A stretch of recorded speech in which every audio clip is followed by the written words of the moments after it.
Israel struck Nasser Hospital, the largest hospital in southern Gaza in Khan Yunis. You will recall, maybe if you're a regular listener to the show, that we interviewed Dr. Tarek Loubani a few Mondays ago, maybe 2 or 3 weeks ago. And Amber Salimi, who was also there. Oh, right. Well, I wasn't in for that interview, but this is where a lot of the work is happening here. I mean, Israel has destroyed almost all of Gaza, but they're clearing out north of Gaza and just bulldozing over the tens of thousands of bodies that are currently undercounted in the death toll. We know hundreds of thousands are missing and presumed dead, not counted in the frozen death toll here. They're purposefully making it really impossible to collect data on these folks. I believe we played this last week. One of the whistleblowers, on Friday, who spoke to CBS, shrouded his identity. He was working for the so-called Gaza Humanitarian Foundation, set up by U.S. consultants with mercenaries who've been participating in slaughtering Palestinians at aid sites.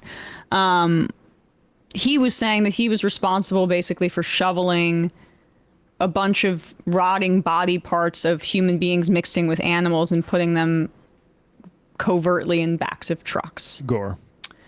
So that's the horror that's really happening in Gaza, and in the north, they're also prepping for a ground invasion with the IDF calling up like 50,000 reservists to get this done. The full final solution portion here, they're trying to annex the full north of Gaza in their ethnic cleansing plan that they openly state. And then in the English press or the Western press, you will get 2 or 3 articles about it in a week-long base over a week. And then you hit translate on some sort of tweet in Hebrew, and you're like, oh, they're just saying exactly what they're going to do. But this is a video here of Israel targeting ambulances and civil defense crews as they were rescuing victims after bombing Nasser Hospital complex. This killed 20 people, including 5 journalists. 192 journalists have been killed so far in Gaza.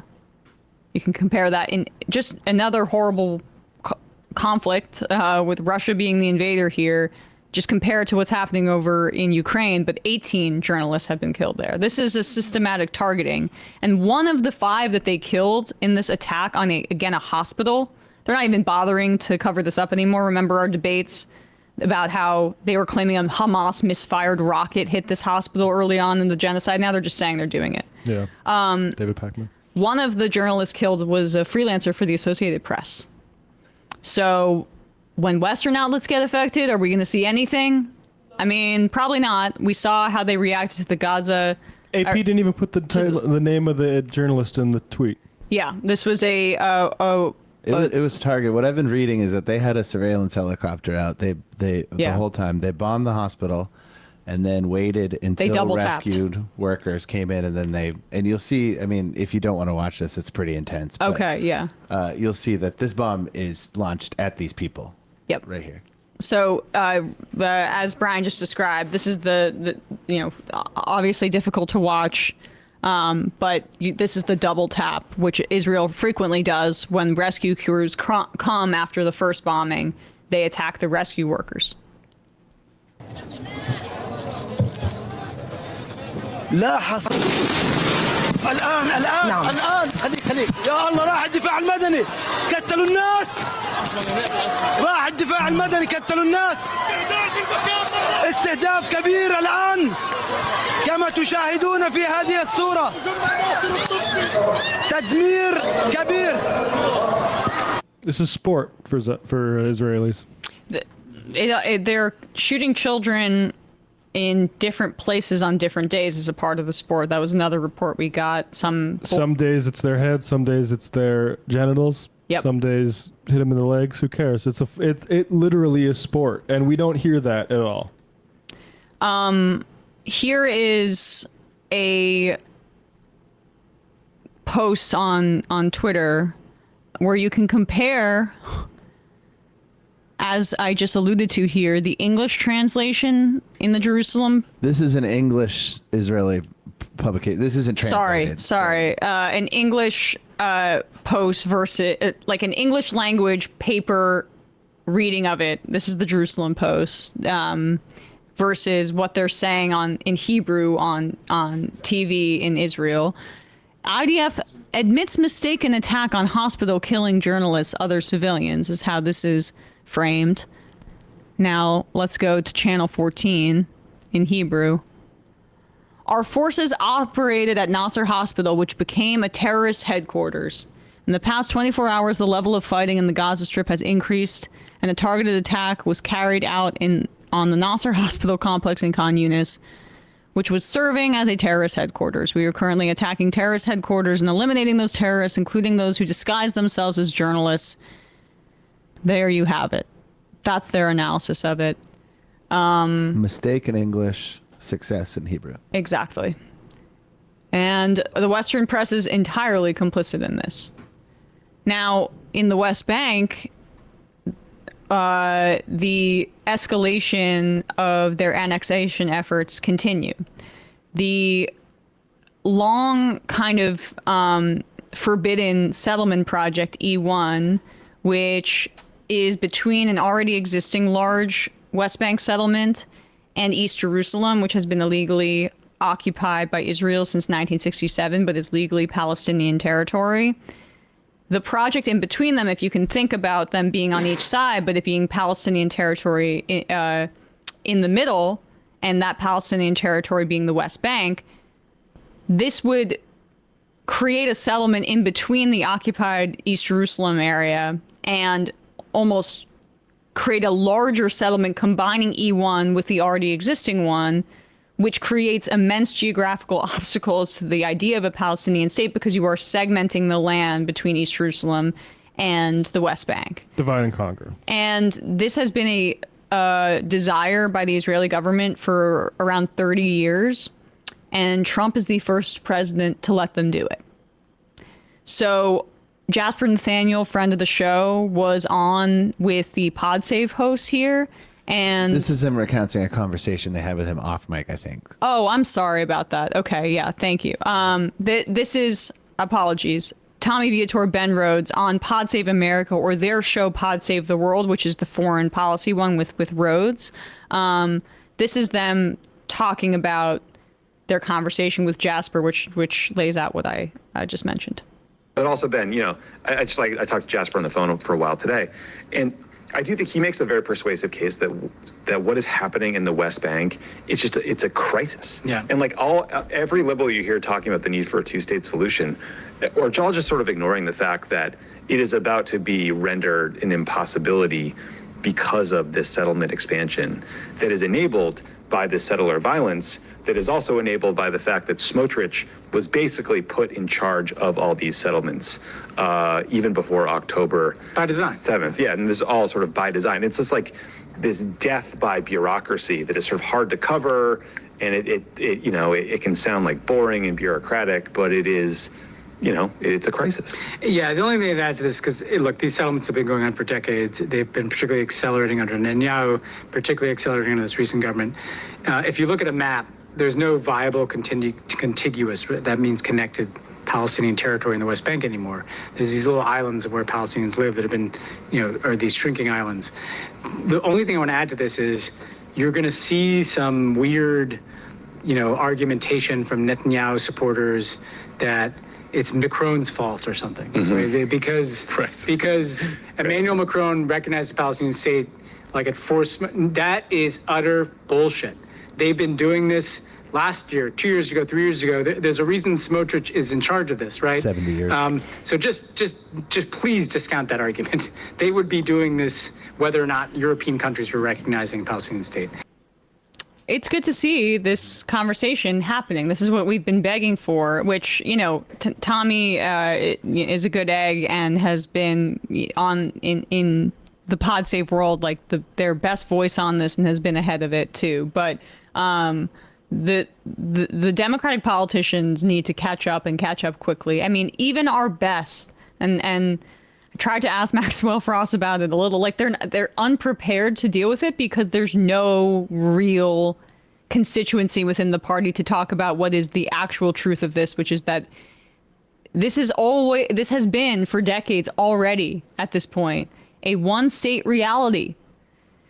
Since 1967, East Jerusalem has been occupied, which is supposed to be Palestinian territory, by Israel.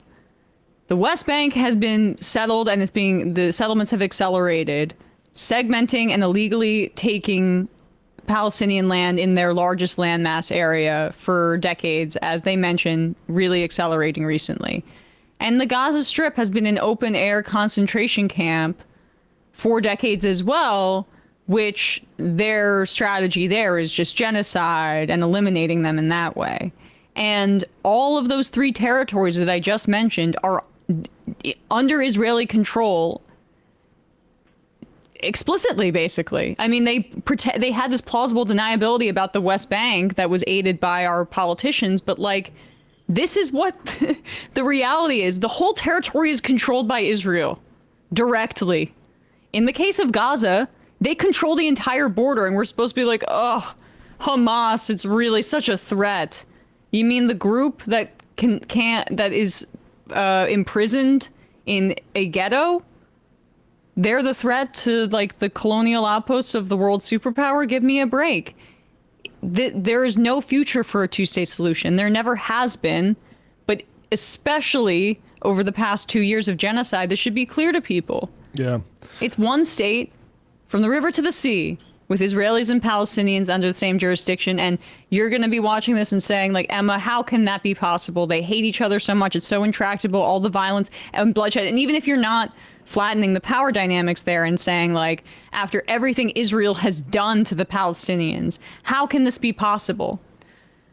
Well, the UN has to come in and be peacekeeping forces and implement a true democracy in the greater state of Israel - Palestine. Yeah, the settlers are going to have to be brought to heel. And yes. This is the conversation that should have been happening October 8th, because this is the thing that has provoked all of this violence. It's not the inherent anti-Semitism of the population of Gaza.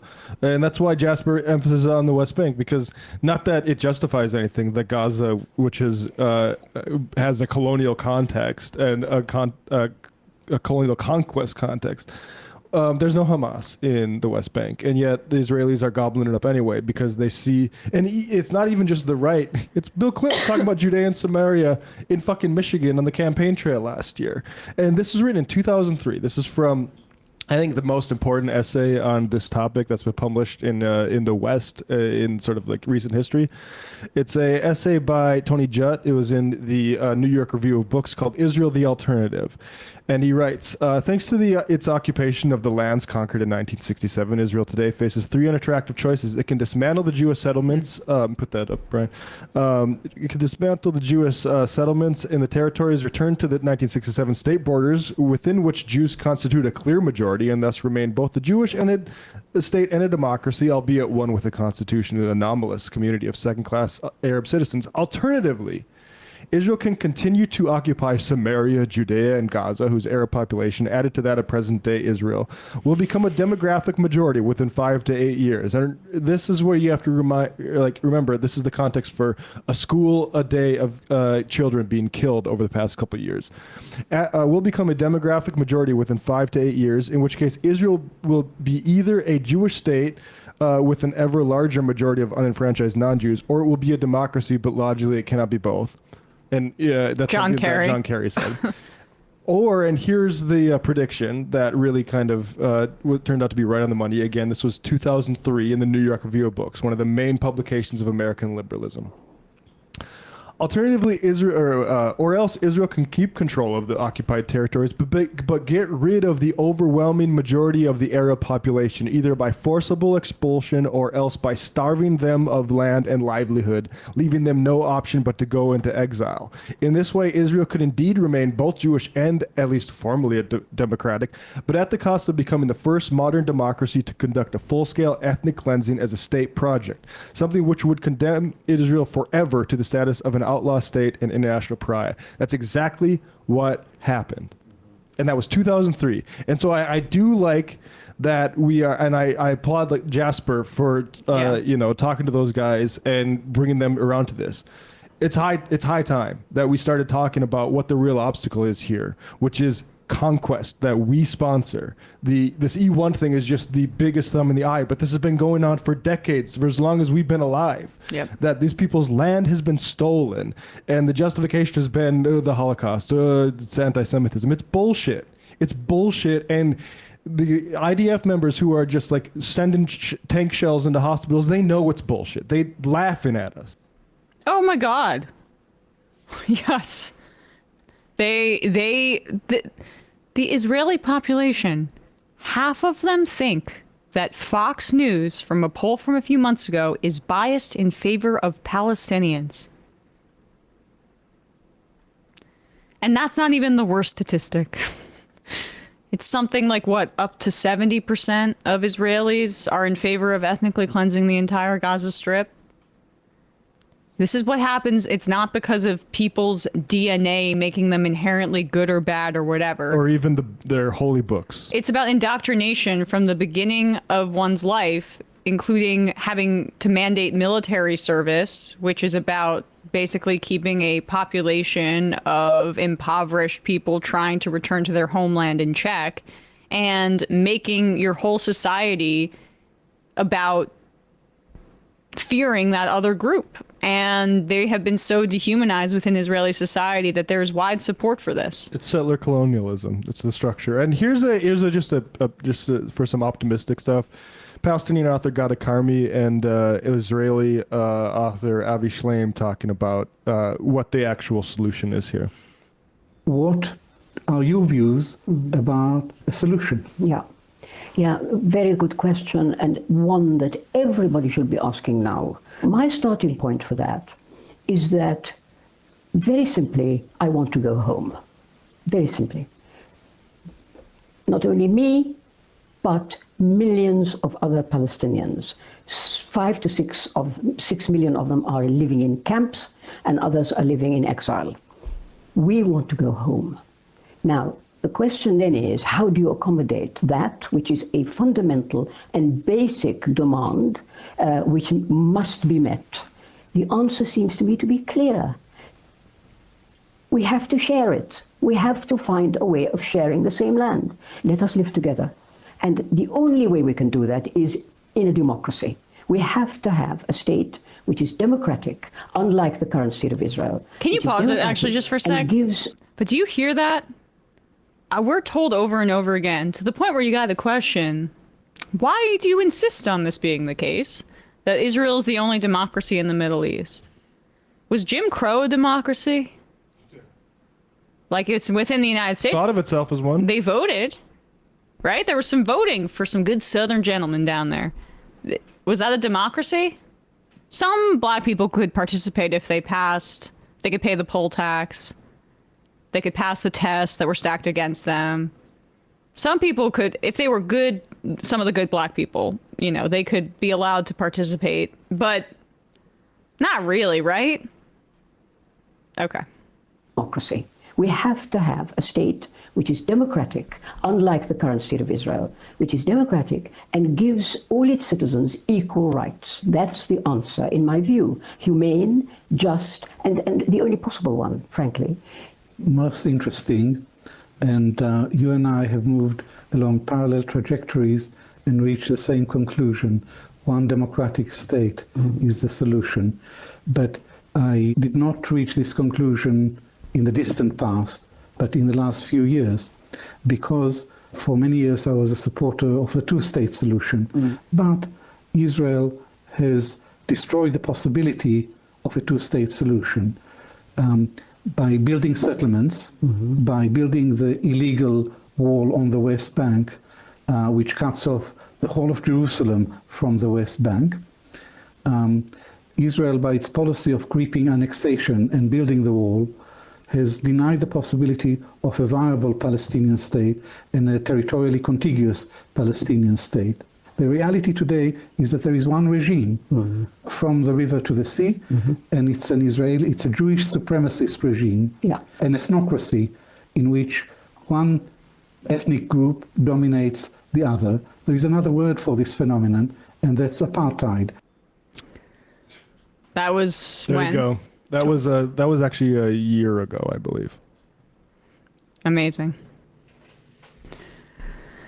Niall from Trinidad, if we can achieve peace in Northern Ireland, South Africa, and Rwanda, we can achieve peace in Palestine. Especially for how much just raw material resource we're pouring into that region. Yep. And instead of pouring it in for Jewish Jim Crow, or the Holocaust of the Palestinians, which is what we've been doing alternatively, we could do it for a actual Palestine that's free for everybody, and it's going to take a monopoly of violence by actor not Israel, and the focus will have to be for peace on the settler population, not like Hamas or whatever. Exactly. You give the right of return to folks, the Palestinian diaspora that's been displaced for 75 years, and the pull of Hamas becomes a lot less powerful. Why do you want to exterminate Israelis by... It's basically death if they have to live beside a brown person. Well, if that brown person can vote, that's how they feel. There's a book, Politicide, actually, that's worth going into that goes into this, the anti-political...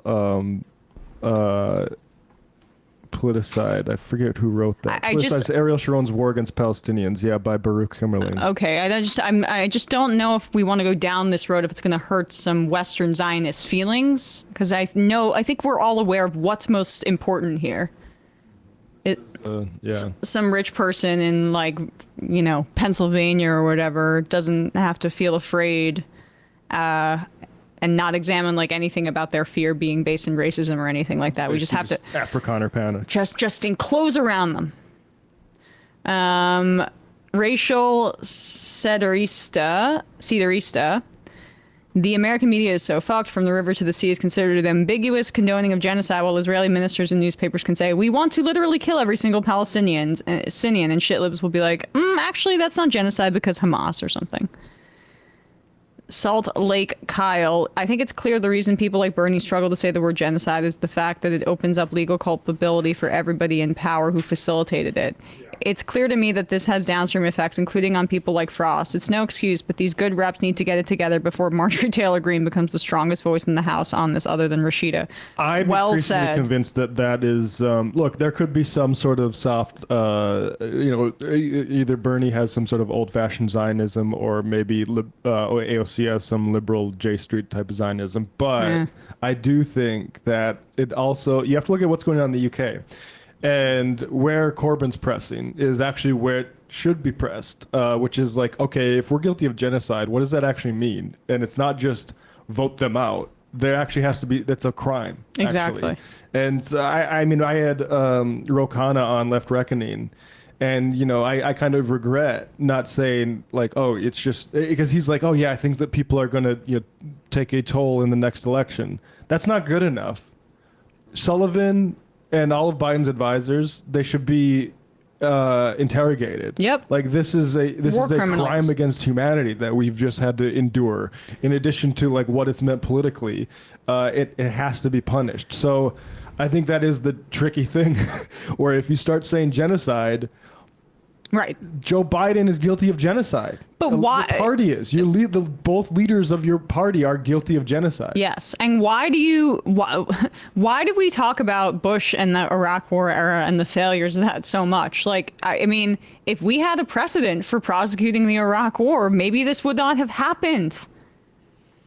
We should just think about that for a second. We killed up to 1 million people in Iraq in an invasion that was explicitly illegal. The administration at the time felt like they had to go through the motions of asking the UN and then did it anyway. How times have changed. But why have times changed like that? Why do we basically wipe our ass with the UN? And shout out to R.M. Brown, who I guess loves that sound drop of me. But it's because of the precedent set by the Bush, the failure to prosecute them, which our Democrats were complicit in, including many Democrats like Joe Biden and Hillary Clinton, who voted for the war.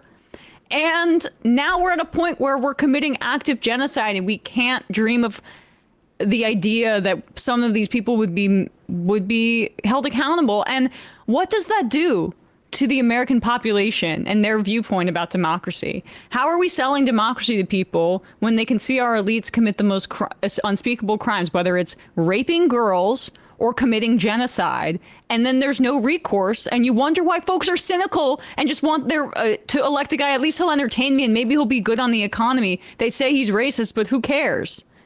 That's where we're at.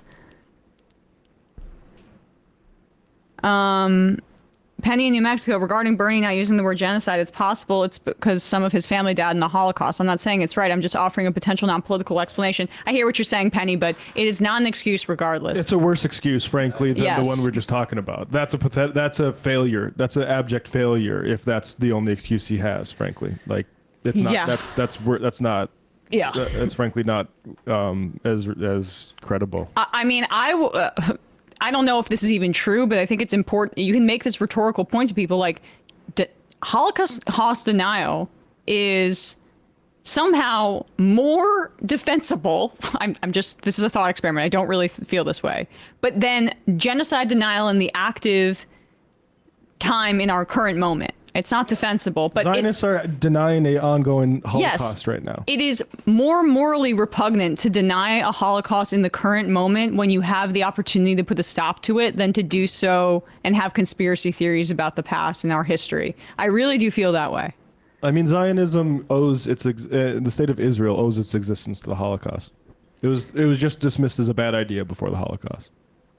There's no difference to me, in my view, between a genocide denier in the present and a Holocaust denier.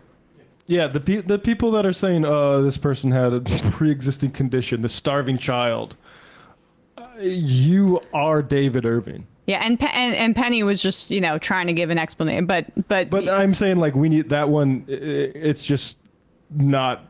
Yeah. I think they operate at a higher level than that, honestly, as politicians, and I think that is a huge legal problem that we're in right now. Yes. That I think it's really important that people get in the streets and get organized because. A lot of people say like, this country did a genocide, then it didn't last any longer. I think America, it turns out that it can support genocides and last for hundreds and hundreds of years. Democratic Party needs to be really concerned about whether it has had a terminal wound inflicted by itself. And support for this.